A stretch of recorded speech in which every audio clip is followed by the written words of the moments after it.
KVAL Sports from the Three Rivers Casino Sports Desk.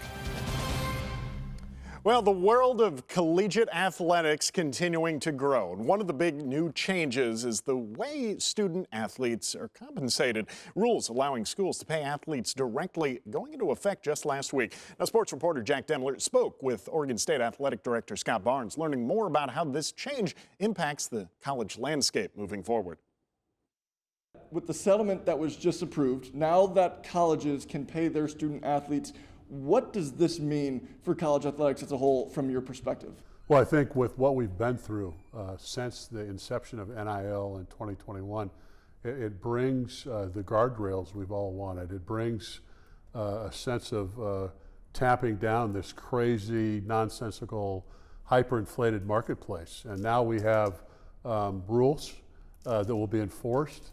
We have direction in the process, and we have an opportunity to benefit our student athletes. Do you feel that college athletics is sort of progressing in the right direction? Are these changes good for the sport?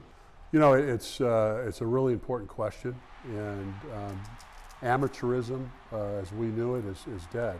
And there's a lot of life lessons that were baked into amateurism, and we need to keep those. So as we move forward with this new norm, keeping our values, the holistic education of our student athletes is a priority for us. And if we can do that, then this certainly is a step forward. There's no question that the pendulum is swinging more towards pro. And so if we can keep our focus on academic primacy, that's why our student athletes are here, and we can keep our values in that regard, then we have a chance to continue in this wonderful model that we have created, both the existing model and the new part, which is the settlement. They can coexist. Not easy, but if we can keep at the forefront academic primacy, then we have a chance to continue in a positive way. Talk to me about what you guys are preaching from an athletic department with your values so that the student athletes get the right picture before they step foot on campus. Yeah. When our student athletes step on campus, they understand that we're here to deliver a holistic experience to them.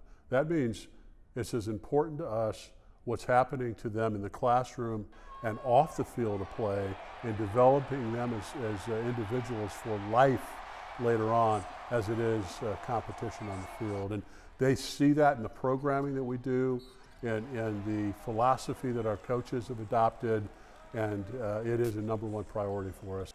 How is this revenue sharing model going to be? What we're looking at, and I would speak to most of the country in this regard, is that it's a market-driven process. And so as you think about market-driven, you think of the sports that generate the most money, those student athletes are going to be receiving more, just based on the market-driven principles here. Now, Title IX is very important to us, and we'll keep a balance as we look at this.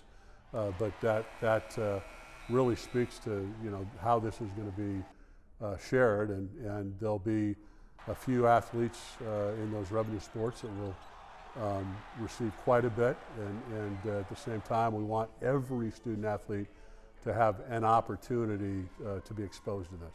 Is there any concern that a certain program might have to either get cut or lose funding as a result with this new settlement? Yeah, Jack, we all have that concern across the country, because when the settlement occurred, there wasn't just money sitting there to pay the $20.5 million cap with a 4% escalator a year.